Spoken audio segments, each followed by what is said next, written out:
우리들은 지난 부활절 이후부터 이제 구약 성경에 있는 사사기라는 책을 살펴보기 시작했습니다. 우리 선한목자 교회 성도들이 이 사사기란 그 성경책을 통해서 하나님이 주시는 음성을 지금 듣고 있는 중입니다. 그리고 이제 사사기의 거의 끝부분에 와 있습니다. 원래 성경이 히브리어로 되어 있잖아요. 히브리어에 이 제목이 붙어 있는 이 성경책, 그걸 번역하면 재판관들, 통치자들, 구속자, 구원자 이런 뜻을 가지고 있습니다. 이것을 한자로 표현한 것이 사사기죠. 다시 말씀드리면 이 사사라고 하는 것은 이 재판거리, 논쟁거리를 잘 해결하고 어려움에 처한 사람들을 구원한다고, 해방시킨다고 하는 그런 사람이란 뜻을 사사가 가지고 있습니다. 그래서 사사기에 보면 외국에 압제를 당하고 있는 이 유대인들을 이스라엘 사람들을 건져내고 또 그 나라를 다스리는 이야기들이 계속해서 반복적으로 등장하죠. 우리들이 살펴본 인물 사사 온니엘, 에훗, 또 사사 드보라, 기드온, 입다, 또 지난 3주 동안 살펴보고 안타깝게 죽은 이 인생을 마친 삼손과 같은 사람들이 이 사사기에 등장합니다. 그런데 우리가 오늘 읽었던 17장부터 시작해서 맨 마지막 장이 21장이거든요. 21장까지 자세히 읽어보아도 우리가 지금까지 살펴보았던 사사라고 불릴 수 있는 지도자가 등장하지 않습니다. 이스라엘 백성들 구해내는 이야기 나오지 않아요. 그러면 왜 사사기란 이름이 붙어있는 이 책에 17장부터 이 5장을 포함시켰을까요? 여러분, 그런 의문을 가지고 이 성경을 함께 살펴보기를 원합니다. 여러분, 특별히 사사기 17장은요 크게 두 인물이 나옵니다. 하나는 미가라고 이름 붙은 미가라는 사람이고요, 또 하나는 17장에는 이름이 나와 있지 않는 그 젊은 레위 사람입니다. 이 두 사람의 이야기가 섞여서 한 장 13절을 이루고 있습니다. 먼저 17장 1절에 보면요, 이 에브라임 산간 지방에 미가라는 사람이 있었다 했습니다. 여러분, 그 이해를 돕기 위해서 지도를 보시면 그 가운데 이 파란색 요단강으로 왼쪽에 파란색은 지중해, 그 당시에는 그레이시, 대해라고 불렀는데요, 그 가운데 에브라임이, 여러분 빨간색 친 곳에 에브라임이 있습니다.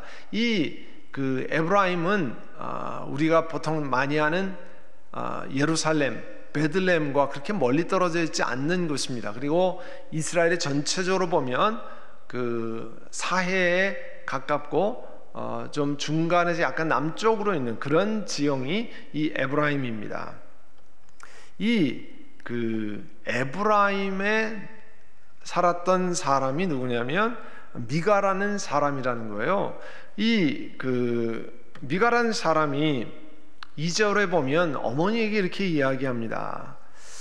누군가 은돈 1,100냥을 훔쳐갔을 때 어머니가 그냥 화가 나셔서 훔친 사람을 저주하셨는데 저도 이 귀로 직접 들었습니다. 이제 그 은돈이 여기 있습니다. 제가 그것을 가져갔습니다. 자기가 훔쳐갔다는 거죠. 그때 그 어머니가 뭐라고 얘기했냐면요, 얘야, 주님께서 너에게 복 주시기를 바란다. 너에게 복 주시기를 바란다. 여러분, 은돈 1,100냥이 어느 정도의 돈이냐면요, 그 10절에 나중에 보면 제사장으로 1년 동안 일하고 받는 1년 연봉 사례비를 10냥이라고 표현했습니다. 그러니까 1,100냥은 어마어마하게 큰 돈입니다. 그러니까 이런 큰 돈을 미가가 자신의 어머니에게서 훔쳤습니다. 우리들이 어렸을 때를 생각해 보면요, 여기서는 컨비니언스 스토어도 다 차 타고 가야 되지만 한국에서는 동네에 문만 열고 나가면 구멍가게라는 게 많이 있었잖아요. 구멍가게 가서 어렸을 때 맛있는 거 사 먹으려면 돈이 있어야 되니까, 그러면 식탁 위에 놓여 있던 거 혹은 엄마 지갑 속에 있던 돈, 열어서 가지고 가서 말도 안 하고 맛있는 거 사 먹고 그런 경험들이, 그래서 혼나기도 하고 뭐 이런 경험들이 있었을 겁니다. 그런데 이 사람 미가라는 사람도 그렇게 돈을 좀 훔쳐가져서 엄마한테 혼나고 이렇게 이야기했나 보다, 그런 게 아닙니다.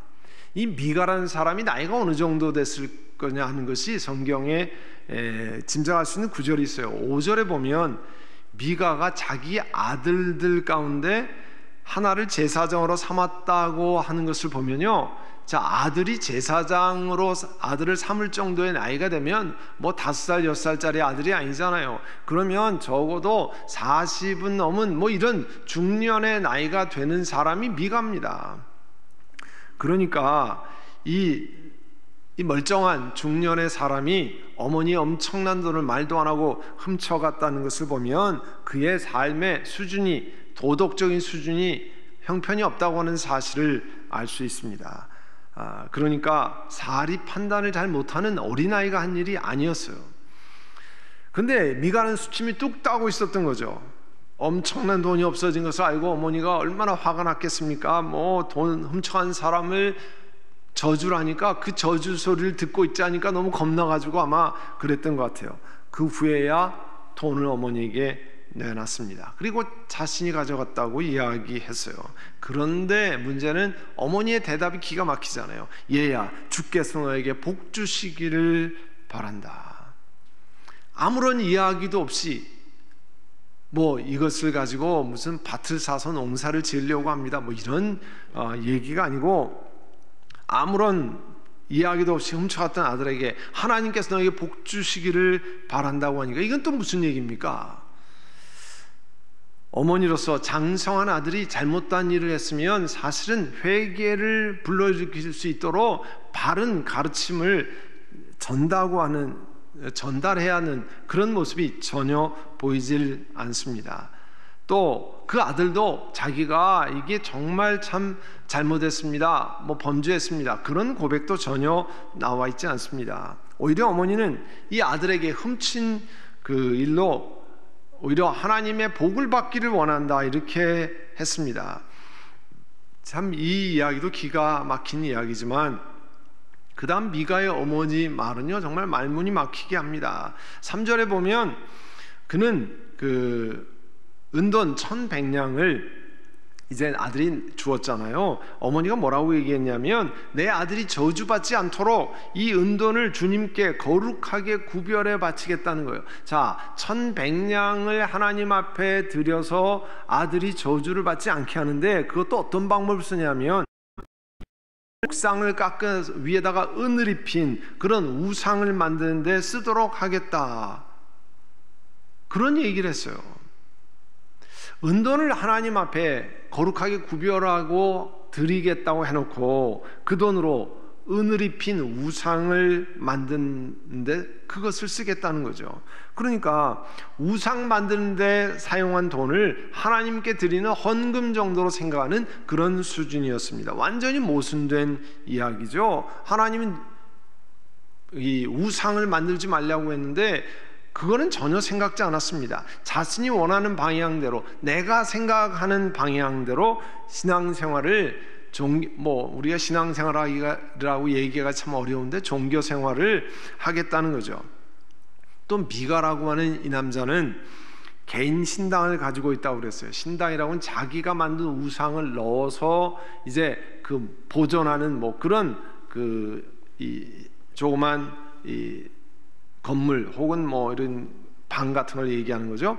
거기에 에봇, 드라빔 심상도 만들고 또 자기 아들 가운데서 하나를 제사장으로 삼았다고 이제 5절에 말씀하고 있습니다. 이 미가라는 사람은요 이렇게 나무를 깎아가지고 그 위에 은을 씌운 우상을 만들어 놓고 이걸 둘 자신의 신당도 가지고 있었습니다. 에봇은요 본래 제사장이 하나님을 섬기기 위해서, 하나님의 뜻을 알기 위해서 입었던 그런 옷입니다. 그러니까 미가의 집에는 있을 필요가 없는 그런 것이었어요. 또 드라빔이라고 하는 것은요 그 당시에 이 중동 지방, 가나안 지방 뭐 이런 사람들이 자기 집에 자기 집안 잘 되라고 만들어 놓은 작은 우상입니다. 조그만 사이즈도 있고 사람만한 사이즈도 있고 뭐 그랬다고 이 고고학적인 증거로는 그렇게 얘기합니다. 이 사람은요, 가나안 지방에 왕성했던 지금 바알을 섬기기 위해서 이런 게 아니에요. 자기 딴에는 하나님을 섬긴다고 하면서 하나님이 섬기라고 하는 방법과는 전혀 상관없이 자기의 마음대로 하나님을 섬긴다고 하는 것입니다. 그리고 그 가운데 아들 하나를 제사장으로 세웠다고 그랬어요. 하나님께서 이스라엘에게 주신 말씀에 의하면 25살이 넘은 레위 지파, 레위 족속의 자손들만 하나님이 임재하시는 성막에서 일할 수 있었습니다. 레위 지파 중에서도 고핫 자손이었던 아론과 그 자손들만 성막에서 제사장 직분을 수행할 수 있었어요. 그러니까 미가가 자기 아들 가운데 하나님 앞에 나아가는 편의를 위해서 자기 마음대로 제사장을 세운다고 하는 것은 말이 되지 않는 그런 이야기였습니다. 그러니까 이 말씀에 보면요, 이 미가라는 사람은 그 당시 이스라엘 사람들이 하나님 말씀을 듣고 하나님께 예배드리는 전통적인 성경적인 하나님 앞에 예배드리는 방법은 전혀 무시하고 자기가 원하는 방법대로 그렇게 자기 딴에는 하나님께 예배한다고 하는 사람이었습니다. 그래서 바로 그 다음 구절이 우리에게 중요한 이야기를 하고 있습니다. 이 앞에서부터 사사기 앞에서부터 끝까지 반복적으로 가끔씩 나오는 말씀 17장 6절입니다. 그때는 이스라엘의 왕이 없었으므로 사람들은 저마다 자기의 뜻에 맞는 대로 행했다 말했어요. 여러분, 이 뜻은요, 이스라엘의 왕이 있었으면 올바른 길을 잘 따라갔을 텐데 그렇지 못했다 하는 뜻이 아닙니다. 여러분, 새벽 기도 때 계속 지금 살펴보았지만 북왕국, 남왕국 수많은 왕들이 왕이 있어서 하나님을 바로 섬겼습니까? 그렇지 않죠. 왕으로 인해서 오히려 온 백성들이 우상 숭배로 나아가는 길이 있었잖아요. 그러니까 여기서는 이스라엘에 왕이 있었으면 잘 됐을 텐데 그런 뜻이 아니고요, 무엇이 옳은지 무엇이 잘못됐는지 알려줄 사람이 없었기 때문에 백성들이 자기들 마음대로 황당한 짓들을 하고 있다고 하는 내용입니다. 그러니까 17장 1절에서 5절 6절까지 설명한 다음에 백성들이 무엇이 옳은지도 모르고 자기가 원하는 대로 황당한 일을 하고 있다고 하는 것을 말씀하고 있습니다. 집안에서 어머니는 엄청난 잘못을 한 아들에게 무엇이 바른 것인지 알려줄 생각이 전혀 없었죠.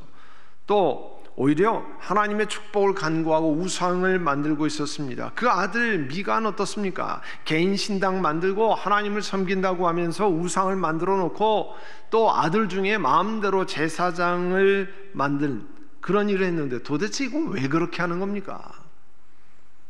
하나님을 섬기는 것보다 내 집안이, 자기 집안이 잘 되게 하려는 생각 때문이었습니다. 미가와 그의 어머니, 그 집안이 생각하는 그런 신을 통해서 복을 받으려고 하는 생각으로 꽉 차 있었던 거예요. 이 미가의 집안 이야기를 보면서 그러면 우리는 어떤 신앙생활을 하고 있는가, 어떤 사람들인가 하는 것들을 좀 생각해 봐야 되겠습니다. 하나님 말씀해 주신 것을 따라서 신앙생활하는가, 아니면 신앙생활하는 목표가 내 가정, 나의 혹은 내 자손의 복을 받는 것이 제일 중요한 목표인가, 무엇이 가장 중요한가? 여러분, 그걸 머리에 넣고 계속 이 말씀을 같이 들으시기를 바랍니다. 이제 17장 7절에서 13절은 아까 말씀드린 것처럼 젊은 레위 사람 이야기가 나온다고 그랬죠. 레위 사람으로 원래 베들레헴에 살던 한 젊은이가 이제 있을 곳을 찾아다니는 이야기가 나와 있습니다. 본래 레위는요, 그 12지파는 그 땅들이 정해져 있었지만 레위는 자기가 사는 그런 도시, 성읍이 딱 정해져 있었어요.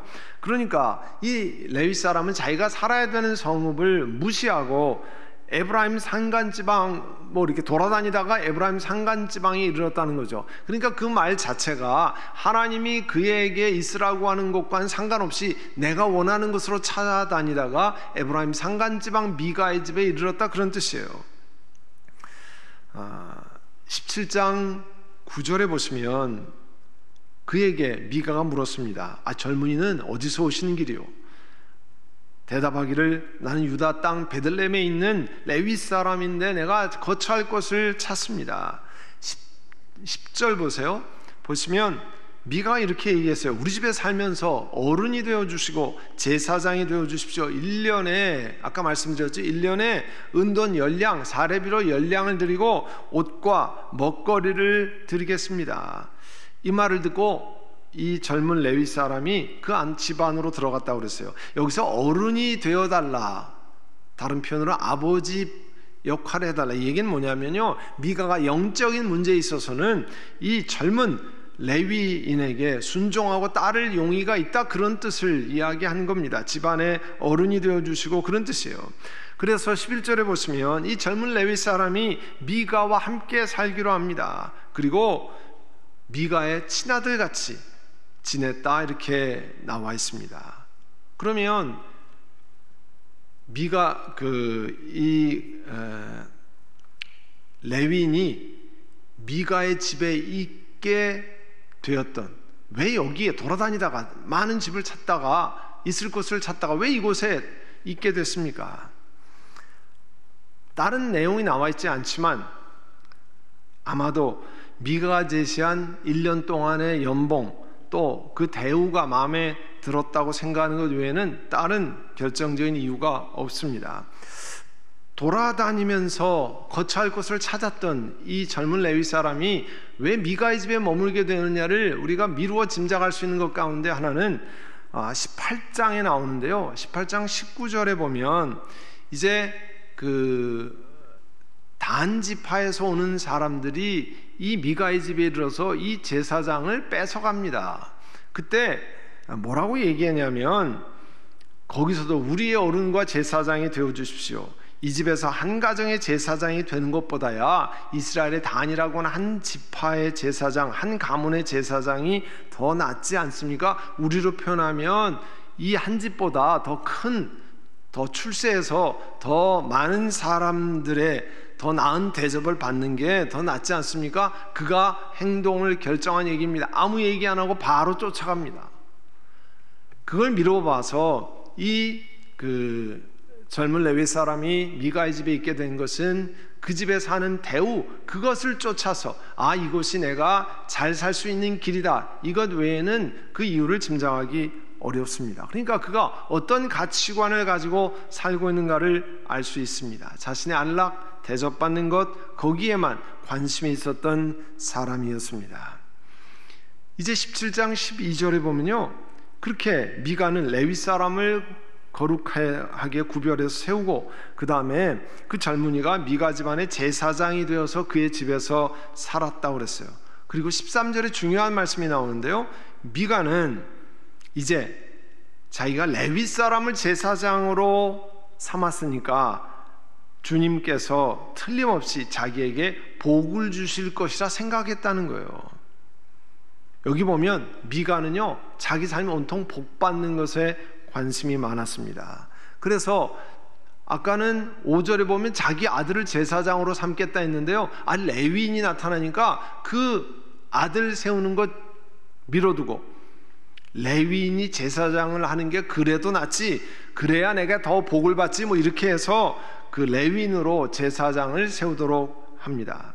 하나님의 법에 따라서 레위인이 제사장이 되어야 한다고 생각한 게 아닙니다. 아들보다 레위인이 하는 것이 자기가 복받는 데 유리했기 때문에 그렇게 하는 거예요.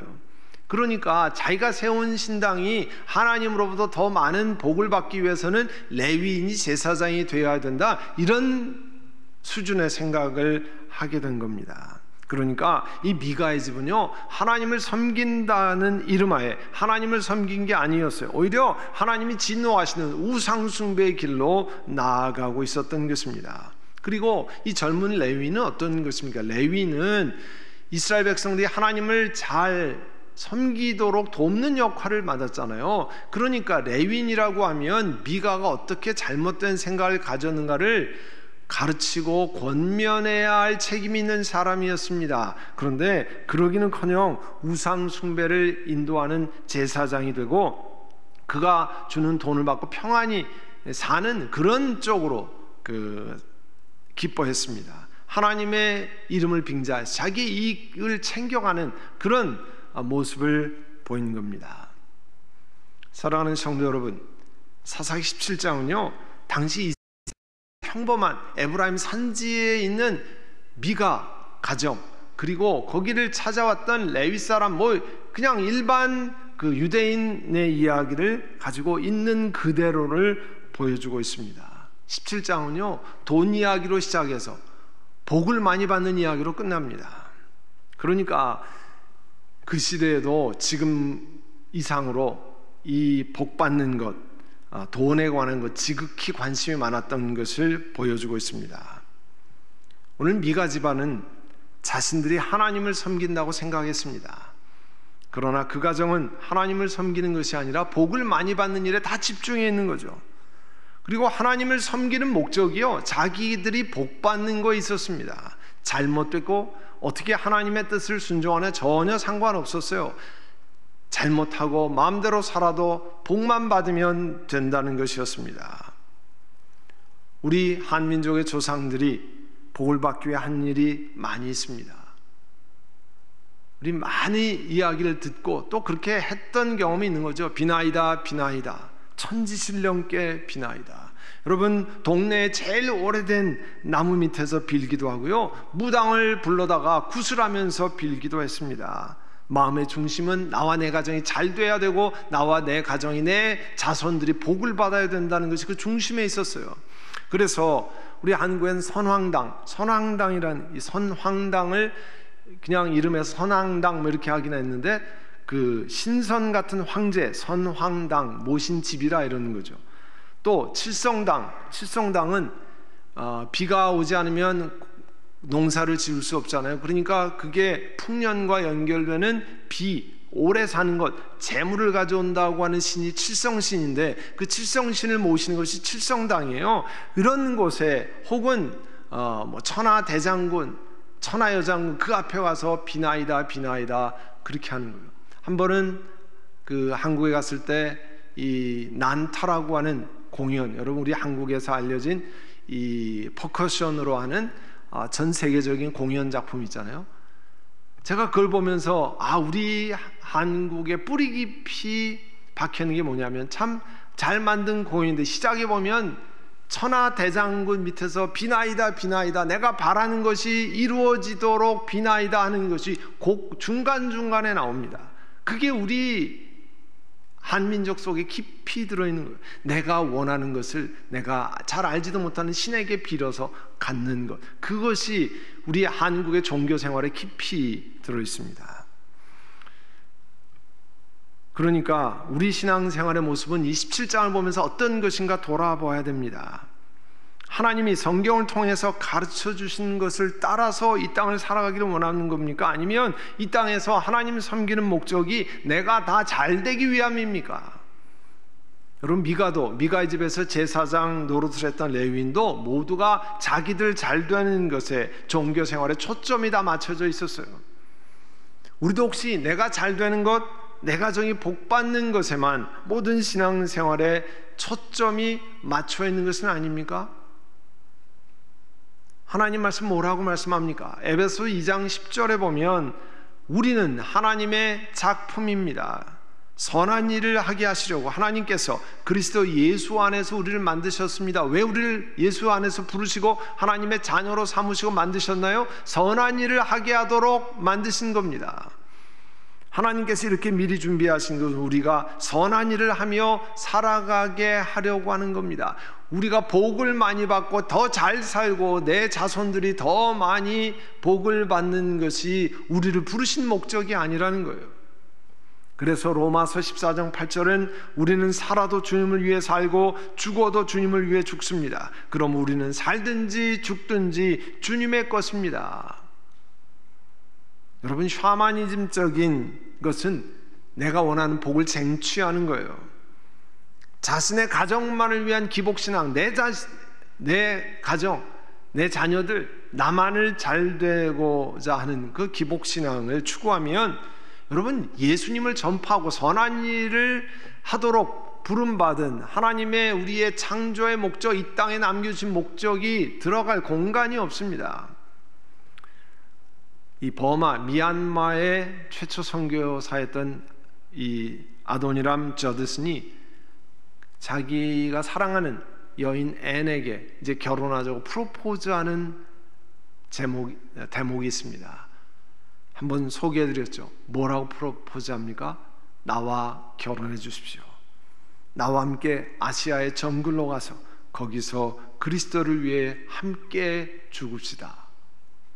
여러분, 내 가정, 내 자녀 잘 되는 것만 신앙생활의 목표면요, 이런 아시아의 정글로 가서 복음을 전하기 위해서, 그리스도를 위해서 죽으러 갑시다, 이런 것은 도무지 설 자리가 없게 됩니다. 우리 한반도에 그렇게 미개한 땅에 와서 수많은 이 선교사들이 목숨을 들고 양화전에 묻히고 자녀들이 어렸을 때 사망하면서 그래도 일생을 자손, 그 다음에 2대, 3대에 걸쳐서 복음을 전한 일을 했던 사람들이 설 구석이 없습니다.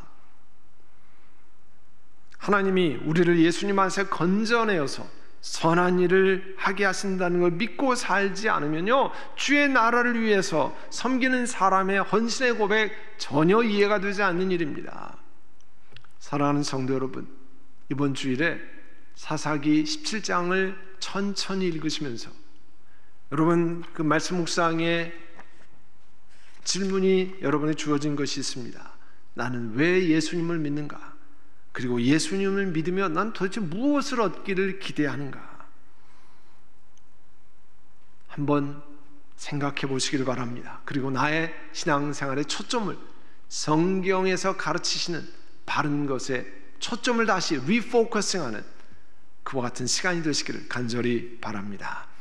이제 이 시간 들은 말씀을 기억하고 우리 함께 통성으로 기도하겠습니다. 하나님, 내 신앙생활의 포커스가 나에게만 맞춰져 있었는데 하나님 불쌍히 여기시고 하나님 돌이키기를 원합니다. 하나님 앞에 성경적인 가르침으로, 성경적인 삶으로 내 삶을 다시 조명하기를 원합니다. 이 시간에 들은 말씀을 기억하고 함께 다시 통성으로 기도하겠습니다. 사랑하는 주님, 사사기 17장을 통해서 저희들에게 말씀하시는 하나님의 음성을 듣기를 원합니다. 성령 하나님, 우리 한 분 한 분 영혼 가운데 오늘 사사기 17장의 미가의 집안, 또 젊은 레위 사람의 종교 생활을 통해서 우리는 어떻게 하나님 앞에 나아가고 있는가?